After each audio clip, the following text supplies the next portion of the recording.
बात कर रहे सुनार बंगला बना रहा, मैंने शेयर भी करा, देखी मैंने। जो वहाँ के कैंडिडेट है ना, गले में वे लटका लटका के वे कर रहे हैं डांस, उनकी गैल वो सुनार बंगला ही बन रहा। मेरा आज ही देखा, इतनी शर्मसार लगी वो देख के मुझे। प्रदेश को बना लो, वहाँ तुम्हारी सरकार, यूपी को बना लो, वहाँ तुम्हारी सरकार, ठीक, और बड़े भतेरे राज्यों में तुम्हारी सरकार। पहले वहाँ बना लो, बंगाल बाद में चले जाते तो बहुत दूर है। बंगाल में तो जिनकी सरकार है वही निपट लेते, तुम वहाँ पहले जाके टांग कुदा दी तुमने, यहाँ तुम पे निकलना रही टांग। किसी शेर को अगर रख लो, शेर को, वो इतना महंगा नहीं पड़ता। कुत्ते को मेकअप कर करके शेर बनाओगे, वो महंगा ज्यादा पड़ा है। अभी संदेश यही देंगे जो देश की जनता के साथ सरकार ने करा, इसको ध्यान में नजर रखते हुए आप अपना वोट डालें जी। मेरा हाथ जोड़ के अनुरोध है देश की जनता से। नमस्कार दोस्तों, मेरा नाम है नदीम अहमद और हम इस वक्त मौजूद हैं गाज़ीपुर बॉर्डर पर। और यहाँ पर जो है एक ऐसी शख्सियत है हमारे साथ जो अक्सर चर्चा में रहती है सोशल मीडिया पर, आपने अक्सर इनको सुना होगा, वो हैं पूनम पंडित जी। ये लगातार किसान आंदोलन पर अपना पक्ष रखती रही हैं, किसानों का पक्ष रखती रही हैं और किसानों के कई बार ये आवाज़ उठाती रही हैं सोशल मीडिया प्लेटफॉर्म पर। और पूनम पंडित जो है एक ऐसी सोशल मीडिया इन्फ्लुएंसर हो गई हैं जो लगातार आम जनता के बीच अपनी एक ख़ास पहचान बना ली है। आज हमारे साथ मौजूद हैं पूनम पंडित और इनसे हम जानने की कोशिश करते हैं कि ये बड़े दिनों बाद गाज़ीपुर बॉर्डर पर मुलाकात हुई है इनसे, क्योंकि ये कई दिनों से नहीं आ रही थी। लेकिन जब एक बार फिर आई हैं तो हम कोशिश करते हैं कि उन तमाम सवालों को उठाएं जो आप दर्शक चाहते थे कि हम पूनम पंडित से पूछें। पहले तो बहुत बहुत शुक्रिया मैडम आपका धन्यवाद भाई बात करने के लिए। मैम, मेरा पहला सवाल आपसे यही है कि देश में आपने जो धरना प्रदर्शन का एक नया आयाम शुरू किया, लगभग 4 महीने से ये चल रहा है और आप अभी भी इसे आगे बढ़ा रहे हो, तो मैम जो आप ये धरना प्रदर्शन को आप देख रही हैं, इसके भविष्य को कैसे देखती हैं? देखो, धरना कोई भी हो, आंदोलन कोई भी हो, परमात्मा साथ होवे और जो बेईमानन के आगे तो हर कुछ वो जा खराब सिस्टम। लेकिन हमें पता ईश्वर हमारे साथ में, और आप कोई भी आंदोलन उठा लो, ठीक, उसका जो निर्णय है, देश की आज़ादी के लिए आंदोलन हुआ, निर्णय क्या हुआ? आज़ादी। तो अब जो हमारा आंदोलन चल रहा है, इसके बाद में भी आंदोलन हुए बहुत से, उनका निर्णय क्या हुआ? आज़ादी, कामयाबी, ठीक, यही हुआ ना। अभी हमारा आंदोलन चल रहा, तो अब जो है हमारे स्वाभिमान और हमारे अधिकार और हमारी ज़मीन की तो बात है ही, लोकतंत्र को बचाने की भी बात है। मैम, ये जो आप आज़ादी की बात कर रहे हैं, एक ही देश में बांटने जैसी स्थिति नहीं आ गई? आप किससे आज़ादी चाहते हैं? गुजरात की सरकार जो है, नरेंद्र मोदी हैं, अमित शाह हैं, वो भी तो इसी देश के हैं, तो फिर आज़ादी का क्या मतलब होता है? वो कह रहे हैं आज़ादी चाह रहे हैं हम, पहले नो इनकी सोच ही, हमने उस सोच को समर्थन करा, इनको समर्थन करा। अब जो इनकी सोच है ना सरकार की, जो कि कोई भी आंदोलन करे, कोई अपनी आवाज़, रेल बेचो, ठीक, एयरपोर्ट बेचो, ठीक, लाल किला लीज पे धर दो, यू बेचो वो बेचो, सवाल करो तो जेल भेजो। हम उस सोच से आज़ादी चाह रहे, ठीक, जो अधिकार की आवाज़ उठावे उसे जेल भेजो, ठीक, जो अपने अधिकार को उठाता है, सच बोलता है, अपने लिए हक मांगता है, और युवा बेरोजगार है, रोजगार मांगे है, तो उन्हें जेल भेजो। जो इनका ये एजेंडा दिमाग में जो सोच है ना, हम इस सोच से आज़ादी चाह रहे हैं, इनकी ऐसे व्यक्ति से आज़ादी चाह रहे हैं हम। उनके दिमाग में तो ये है कि किसानों की भलाई हो, उनके दिमाग में तो बता रहे हैं, उनके दिमाग में तो ये है कि किसानों की आय दुगनी, हाँ, दुगनी आय इन्हें ना चाहिए, इन्हें तो अपनी जो अधिकार चाहिए, इन्हें जो बिना पूछे तुम ये बिल लेकर आए हो ना, ये इनका डेथ वारंट इशू, इन्हें आज़ादी चाहिए। और मैं आपको बता दूं कि हमारा आंदोलन बहुत सभ्यता के साथ में चल रहा है, सहयोग सभी कर रहे हैं, एकता रहे, एकता में बल है। ये इनकी जो कमर है ना, हमारी एकता से टूटती है, देश की जनता में जब एकता होती है ना, उससे टूटती है। तो इस एकता को बरकरार रखें, निश्चित ये तय है, मेरा विश्वास है, और इन बुजुर्गों की मेहनत है जो यहाँ लगे हुए हैं, हम अपने हक को लेके जाएंगे। एक बात बताइए कि अब पूछना तो बहुत सवाल है आपसे, आप बहुत दिन बाद मिली हैं, तो हाँ, तो सवाल तो बहुत है, लेकिन सवाल ये है कि आप कहते थे कि इसमें राजनीति नहीं आएगी, किसानों के बीच राजनीति नहीं आएगी। आपके बड़े नेता राकेश टिकैत पूरे पश्चिम बंगाल में चुनावी रैलियां कर रहे हैं, वो रैली ही कहेंगे कि बीजेपी को वोट मत दो, ये तो राजनीतिक है ना? नहीं, मेरी बात सुनो आप भाई, ये इस वाले सवाल पर अगर आप उनसे जवाब लोगे तो ज़्यादा बेहतर होगा, ठीक, क्योंकि वो क्यों गए, क्या कारण है, हमें नहीं पता, लेकिन हमें तो इतना पता वो किसानों से मिलने गए, हमें तो इस बात का पता, ठीक।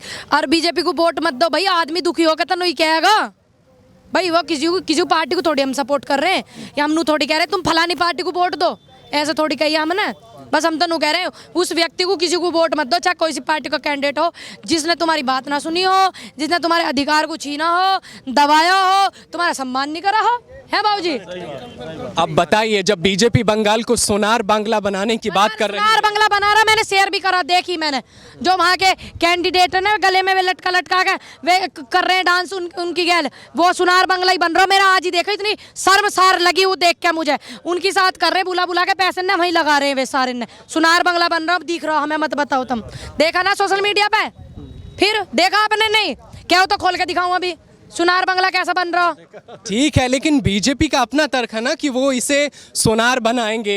राकेश टिकैत जैसे, सुनिए मध्य प्रदेश को बना लो, वहाँ तुम्हारी सरकार। यूपी को बना लो, वहाँ तुम्हारी सरकार। ठीक, और बड़े बतेरे राज्यों में तुम्हारी सरकार। पहले वहाँ बना लो, बंगाल बाद में चले जाते भाई, बंगाल बाद में चले जाते ना, पहले यहाँ बना लो जहाँ है। यहाँ की जनता तो इतनी दुखी हो गई, बॉर्डर पे पड़ी है, यहाँ आंदोलन कर रही है। युवा वहाँ पिट रहा, अपने लिए अधिकार मांग रहा, ज्वाइनिंग लेटर मांग रहा। ये नहीं देख लेते पहले? बंगाल तो बहुत दूर है, बंगाल में तो जिनकी सरकार है वही निपट लेते। तुम वहाँ पहले जाकर टांग कुदा दी तुमने, यहाँ तुम पे निकलना रही टांग। एक बात बताइए, आप अपने आप को आंदोलन जीवी कह रहे हैं, प्रधानमंत्री, सुनिए, जो आंदोलन जीवी थे, हम तो उनके पैरों की धूल तक भी नहीं है। सच ईमानदार से बताऊं, मैं तो उन आंदोलन जीवियों के पैर तक की धूल भी नहीं है। लेकिन बड़ी बात है जी, हमें आंदोलन जीवी कह रहे हैं, अच्छी बात है, गर्व से कहते हैं कि हम आंदोलन जीवी हैं। अगर देश में आंदोलन जीवी नहीं होते ना भाई, तो तुम यहाँ खड़े नहीं होते, किसी के तलवे चाटते होते। किसी अंग्रेज के लाखों करोड़ों लोगों की शहादत लगी थी, आंदोलनकारियों ने आंदोलन कर करके हमारे देश को आजादी दिलाई। तो इस बात को मत भूलो, हमारे जैसे तो उनके धूल भी ना, जिन्होंने जवान जानो ने शहीदी दी अपनी। अरे तो प्रधानमंत्री ने भी तो आंदोलन जीवी नहीं किया है। सुनिए ना, सवाल सुन लीजिए, प्रधानमंत्री भी तो आंदोलन किए हैं, वो भी तो बांग्लादेश वे आंदोलन अभी कह रहे हैं, तो बांग्लादेश में जा गए, अभी कह रहे कि मैंने बांग्लादेश की आज़ादी के लिए मैंने आंदोलन करा, मैं जेल गया। अब यह शब्द है जो इन्होंने कहा कि आंदोलन जीवी, और योगी जी ने भी कहा झूठन जीवी, पता ना क्या। इन शब्दों को, इन बातों ने भी, ये जो इनको बात कहनी ही बांग्लादेश में जो कहें, इन्हें भी ध्यान में रख लेते कि मैं तो देश की जनता को आंदोलन जीवी कह रहा, किसानों को कह रहा हूँ। माननीय मोदी जी, आप बात ध्यान में रख लेते। दूसरी बात समझ में, अब देखो वो छोड़ दो, वे हमें आंदोलन जीवी कह रहे हैं, अच्छी बात है, हम तो गर्व से कहते हैं कि आंदोलन जीवी है। हालांकि हम तो अपने बड़े बुजुर्गों की, क्रांतिकारियों की पैरों की धूल तक भी ना, जिन्होंने अपनी शहीदी दे दी। लेकिन वे कह रहे हैं मोदी जी तो ठीक है जी हैं। इस बात को बता, मैं मेन जो मुद्दा चल रहा है देश में, माननीय मोदी जी बांग्लादेश को आज़ाद कराने में जेल कब गए, और उन्होंने कही मेरे सहयोगी भी गए। वे कौन कौन सहयोगी हैं, कौन सी जेल में गए? बांग्लादेश की जेल में गए हैं, बांग्लादेश की जेल में गए हैं, पाकिस्तान की में गए हैं, भारत की में गए हैं। बांग्लादेश को आज़ाद कराने के लिए कौन सी जेल में गए वो बता। मैं जेल जाके जमानत पे छूट के आए हैं या माफ़ी मांगने से काम चल गया, यूँ बता। मैं ये बड़ा सवाल है कि माफ़ी सवाल है भाई, माफ़ी मांगने से काम चल गया माननीय मोदी जी का, या जमानत पे छूटे? कृपया करके बता। मैं और वे अंधभक्ति भी बता, मैं जिन्हें कुछ दिख नहीं रहा, सिर्फ गौमूत्र दिख रहा और गोबर दिख रहा और कुछ नहीं दिख रहा, वे बता। मैं कमेंट में बता। मैं ठीक है, वो तो बताएंगे ही, लेकिन बंगाल के जब सियासी बात करते हैं तो वहाँ पर बीजेपी अपने दावे चल रही है। ममता बनर्जी को उनके ही नंदीग्राम में घेर रही है। आप लोग भी राकेश टिकैत जाकर नंदीग्राम में प्रचार किए, लेकिन ममता को 7 दिन बीजेपी जो है वहाँ पर चुनाव प्रचार में रोक लेती है कि आप रहिए, यहीं प्रचार कीजिए। तो बंगाल में तो जैसे, एक बात बताओ, जिसका जी करेगा वहाँ प्रचार करेगा, कोई किसी को जबरदस्ती करवाओगे तुम प्रचार? अब ममता जी को नहीं कर रहा होगा जी, तो मैं क्या दूं उनसे जबरदस्ती करो, ऐसी बात करो। पूनम पंडित जी कब जा रही हैं पश्चिम बंगाल चुनाव में, क्या वो प्रचार करेंगी? देखिए, मैं किसी पार्टी का प्रचार नहीं करूंगी, मैं तो अपने किसान बुजुर्गों से मिलने जाऊंगी, उनका समर्थन करने जाऊंगी। जो इस बात पर कोई बात बनती हो, कुछ आफत परेशानी आती हो तो मुझे बता दियो, लेकिन फिर भी जाऊंगी। मुझे बुलाएंगे, वहाँ के बुजुर्ग और किसान है वे भी बुलाएंगे तो मैं जरूर जाऊंगी। तो पश्चिम बंगाल में जाकर आप संदेश क्या देंगे? संदेश यही देंगे जो देश की जनता के साथ सरकार ने करो, इन किसानन की गैल करो और ये महिलाओं की गैल जो करो, इसको ध्यान में नजर रखते हुए आप अपना वोट डालें जी। मेरा हाथ जोड़ के अनुरोध है देश की जनता से, आपका वोट बहुत कीमती है और लोकतंत्र खतरे में है। आपका वोट उस लोकतंत्र को बचावेगा, ध्यान में सारी बातों को रख के डालें। आप आज़ाद हैं, आप किसको वोट डालें, मैं ये नहीं कहूँगी आप फलानी पार्टी को डालो, ढैकी को डालो, आपका मन है। आप अभी महिला सम्मान का जिक्र कर रही थी। नहीं, आप तो उसी तो महिला सम्मान की, अभी आप महिला सम्मान की बात कर रही थी, तो बीजेपी ने भी तो महिलाओं के लिए गैस दिया, उज्ज्वला योजना दिया, ठीक है, हाँ। ये दिया, फिर से पैसा भी दिया। तुम्हें मिला? मैं महिलाओं को तो मिला ना, सुरक्षा की बात तो करते हैं। आपके घर में होंगी महिला, मिला नहीं मिला उन्हें? दूसरी बात, जब सिलेंडर आवे 2500 रुपया में लेना पड़े हो, जो इन्होंने फ्री में दान करा, उस पर इतनी बड़ी फोटो लिखवा दी, ठीक, प्रचार कर दिया अपना, वो सिलेंडर इन्होंने फ्री में दे दिया, मानते हैं दे दियो, ठीक, कोई बात नहीं, इनका फर्क बना, वोट लेके बैठे, दे दिया। उसके बाद वो फ्री में दे के आप किसी शेर को अगर रख लो, शेर को, वो इतना महंगा नहीं पड़ता। कुत्ते को मेकअप कर करके शेर बनाओगे, वो महंगा ज्यादा पड़ रहा है। अभी फ्री का सिलेंडर ज्यादा महंगा पड़ रहा है, 900 रुपया हमारा।